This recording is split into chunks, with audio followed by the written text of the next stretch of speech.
አሰላሙ አለይኩም ወራህመቱላህ ወበረካቱ። ሰላም ውድ ቻናሌ ቤተሰቦች እንዴት ናችሁ? ደህና ናችሁ? አለሁ እኔ አልሐምዱሊላህ። አይኔ ብጥብጥ ብሏል። ትናንትና ስራ በዝቶብኝ ነበረ። በደንብ እንቅልፍ አልተኛውም። አሁን ጧት ተነስቼ በጣም ስራ ነበረ። ማታ ያልጨረስኩት ስራ ነበረ። እሱን በጧት ተነስቼ ማታም የተኛሁት ከመሸ ነው። እንደገና ደግሞ አሁንም ደግሞ ከነጋ በኋላ በጧት ነው የተነሳሁት። ገና ስራ ጨረስኩ ማለት ነው። አሁን በዱባይ 11 ሰዓት ነው። በጧት ስለተነሳሁኝ ጨረስኩኝ። ምክንያቱም ጽዳት አለብኝ። እንደገና ደግሞ ምግብ እሰራለሁ። ብዙ ነገር ስላለብኝ አይኔ ኳስ አህሏል ማለት ነው። ኳስ ነው ያከለው ወላሂ። ምግብ የሚሰሩ ልጆች ተመልከት፣ ፊት እንደሚያበላሽ። እኔ ከኢትዮጵያ ስመጣ ጸይም ነኝ፣ ግን እንደዚህ አይነት ነገር ጥቁር የለብኝም ነበረ። አሁን እዚህ ከመጣው ተመስገን ነው። እንደዚህ አይነት ነጠብጣብ ፈጥሮብኛል ማለት ነው። ብቻ አልሐምዱሊላህ። ያው ስደት ሁላችሁም እንደምታውቁት እንግዲህ ብዙ ነገር ያጎላል፣ ብዙ ነገርም ይሞላል ብዬ አስባለሁ። 50-50 ነው። 50-50 ጥሩነት አለው፣ 50-50 ደግሞ ብዙ ችግር ያመጣል። ብቻ አልሐምዱሊላህ። ግን አንድ ግርም የሚለኝ ነገር ኢትዮጵያ እንዳለሁኝ ብዙ ነገር አስባለሁ። ብዙ ነገር ወደዚህ ልመጣ ስል ለ2 አመት ያልመደብኩት ነገር ያላቀድኩት የለም። የዚህ ወር ለዚህ ብዬ ማለት ነው። እንደውም ከአጋዥ ወንዴ ማለት ነው። ማለት ሰዎች ከቤተሰቦቼ ጋር ሊሆን ይችላል፣ ከጓደኛ ሊሆን ይችላል። ኢትዮጵያ ሆነን ማለት ነው። ኢትዮጵያ ሆነን የምናስበው ነገር ለምንድን ነው እዚህ ስንመጣ የሚጠፋብን? አሁን እኔ ፓስፖርት ከጀመርኩበት ቀን ጀምሮ በቃ የዚህ ወሬን እኮ በዚህ ባደርገው፣ የዚህ ወሬን እኮ ይሄን በሰራ፣ ለዚህ ወሬ ይሄን የዚህ ወሬን ደመወዜን በቃ እንትን ብል ብዬ ብዙ ነገር እንትን ብያለሁ፣ አስቤያለሁ። ግን እዚህ ጋር ስንመጣ ለምንድን ነው የሚጠፋው? ለምንድን ነው የምንረሳው? ያሰብነውን በቃ ልክ ከአዲስ አበባ ነው ጥለን የምንመጣው ይመስለኛል። እዚህ የተመቻቸ ነገር ሰዎቹን ስናይ ብዙ ነገር ይመስለኛል ሀሳባችንን የሚቀይረው ማለት ነው። ዛሬ መቼም እንደዚህ አይኔ አብጦ ቪዲዮ ስር የምቀርብ አልነበርኩም። የወሬ ጥማት ስላለብኝ እንጂ ማለት ነው። አይኔ በጣም ክብድ ብሏል። ምክንያቱም ስላልተኛውኝ ማለት ነው። እንደዚህ ሆነን እየሰራን ግን ገንዘቡ አይቀመጥም። ቤተሰብ አያመሰግንም፣ በልቶም አያመሰግንም፣ ሳይበሉም አያመሰግኑም፣ ተሰጥተውም አያመሰግኑም፣ ሳይሰጡም አያመሰግኑም። በቃ እንዲህ ናቸው። ትንሽ ተሰጠን ይላሉ፣ ያም ተሰጥቷቸው አያመሰግኑም። ምን አይነት ፍጥረት እንዲሆኑ እኮ እኔ ግርም ይለኛል። ለምን እነሱን ግን አልፈርድባቸውም። ምክንያቱም ከብቶቹ፣ ጅሎቹ፣ ሞኞቹ እኛ ስለሆን ማለት ነው። ምክንያቱም እኛ እንደዚህ ሆነን ለነሱ ስንሆንላቸው እነሱ ደግሞ ችግራችንን አይረዱም። ሀታ ለመስጠት ሲጠይቁን እንኳን አጋጣሚ ከሌለን፣ እጃችን ላይ ከሌለን ዝም ብለን አላደለ ዝም ብለን ብድግ አድርገን የምንልክ ነው የሚመስላቸው። የለንም ስንል ደግሞ አውቀን በቃ መስጠት እንዳልፈልግን የተደረገላቸውን ድረስ ይረሳሉ ማለት ነው። እንደ እኔ ባልመጣ እዚህ ሀገር ባልመጣ ብዬ አስባለሁ። ምክንያቱም ዘመድ ያሳጣል። ኢትዮጵያ ሆናችሁ ግን ሰርታችሁ ቢያንስ ምንም ይኖራችሁ ምንም ማንም አይፈልጋችሁ። እዚህ ሀገር ደግሞ ወይ ሰጣችሁ እድሜያችሁን ትጨርሳላችሁ፣ ለነሱ እየሰጣችሁ እነሱም አይለወጡም፣ እነሱም አያልፍላቸውም። ወይም ደግሞ ሳትሰጡ ዝምድና ታጣላችሁ። በቃ ይሄ ነው የሚሆነው። በተለይ በጣም ብዙ ቤተሰብ ያለበት፣ በጣም የተለያየ ቤተሰብ ያለበት በጣም ከባድ ነው። ለአንዱ ታደርጋላችሁ፣ ለአንዱ አታደርጉም። ሁሉንም ስትሉ ደግሞ የ10 አመት ብር አይበቃም። ለአንዱ ስታደርጉ ደግሞ አንዱ እር ይላል። ለምሳሌ አሁን እኔ ማለት ነው ቤተሰቦቼ የተለያዩ ናቸው። አንደኛው ወንድሜ በባህር ሄዳለሁ ብሎ ብዙ ነገር ያስፈልገዋል እና ለሱ የሆነ ውዴታም አለብኝና እሱን አብረንም ስላደግን ለሱ የሆነ ነገር ማድረግ ወደኋላ አልልም።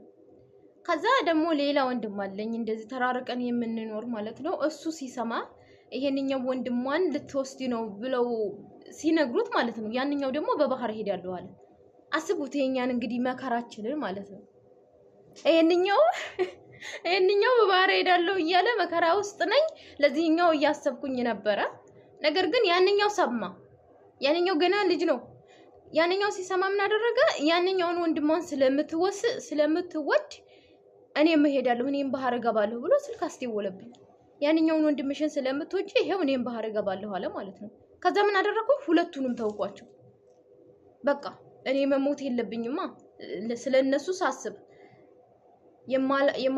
ለሁለቱም ለማድረግ አልችልም። አንዱን ለማውጣት ያንኛውም ሊገባ ነው። ስለዚህ ምንድነው ማድረግ ያለብኝ? ከገቡ ሁለቱም ባህር ገብተው መሞት፣ ከወጡ ደግሞ ሁለታቸው መኖር አለባቸው ብዬ ሁለቱንም ተውኳቸው። ገብታችኋል? ምክንያቱም ቤተሰብ አይረዳም ብዙ ነገር። በተለይ እኔ ብዙ ነገር ያለብኝ ልጅ ነኝ። ነገር ግን ቤተሰብ ይሄንን ያህል እንኳን አይረዳም። እና ወሬ ይስመጣላችሁ። ኢትዮጵያ እንዳለን ብዙ ነገር እናስባለን። ለ2 ዓመት አስበን እዚህ ስንመጣ ግን 4 ዓመት ሲሆነን ነው የምንነቃው።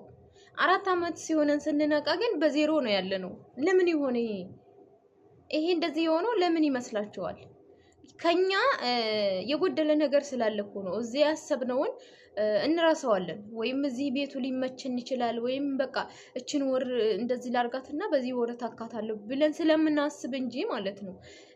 ኢትዮጵያ ያለን እንዳሰብን ብንኖር ኖሮ ለ2 ዓመት እንደመጣን ለ2 ዓመት ብዙ አላማ እናሳካለን። ብዙ ልጆች አሉ አሁን እኔ እዚህ የሚያጋጥሙኝ 6 ዓመት 7 ዓመትም በባዶ በዜሮ የቀሩ ልጆች አሉ።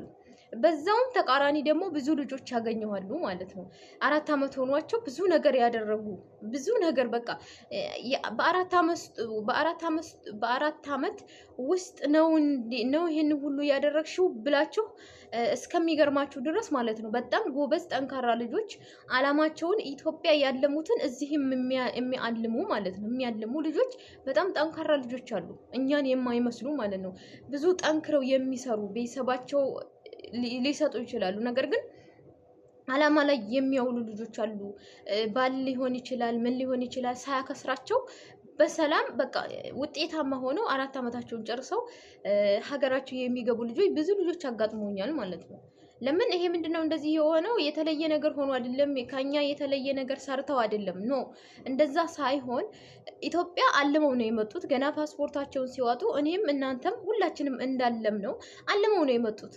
ያንን አላማቸውን ግን እንደኛ አዲስ አበባ ጥለው አልመጡም። ቀጥታ እዚሁም እየሰሩበት ነው። እየሰሩም እያለሙም አላማቸውን እያሳኩ ስለነበረ በውጤታማ በትርፋማ ሆነው ሀገራቸው በሰላም ይገባሉ ማለት ነው። እንደኛ ሞኝሳ ያሰብነውን ያለምነውን አዲስ አበባ ላይ ረስተን ጣል አድርገን ወደ ግርድናችን ስንገባ የረሳነው ልጆች ሁሌ በቃ ገረድ ሆነን ነው የምንኖረው። አያልፍልንማ። ሰተንም አንመሰገንም፣ እኛም አያልፍልንም። የሰጠናቸውም አያመሰግኑም፣ አያልፍላቸውም። በቃ ሜዳ ላይ ይቀራል ማለት ነው። ስለዚህ እና አንዳንዴ ቆም ብዬ ሳስብ አሁን ላይ በቃ ራስን ማዳመጥ የሚባል ነገር አለ። ራሳችንን ብናዳመጥ በጣም ብዙ ነገር አለ። አሁን እኔ ትናንትና ሌሊት ነው የተነሳሁት፣ ቆሜ ነው የዋልኩት። ሌሊት በዱባይ እንግዲህ 1 ሰዓት ተኩል ምናምን ነው የተኛሁት። 2 ሰዓት ሆኗል። 2 ሰዓት ነው የተኛሁት። ጧት ላይ እንግዲህ በሱብሂ ነው የተነሳሁት። የየቹን አይኔ እስከሚያበድ ድረስ እንቅልፍ ድካም አለ፣ እንቅልፍ አለ። አሁን መልሶ ስራ አለ። አሁንም አላለቀም፣ ይቀጥላል።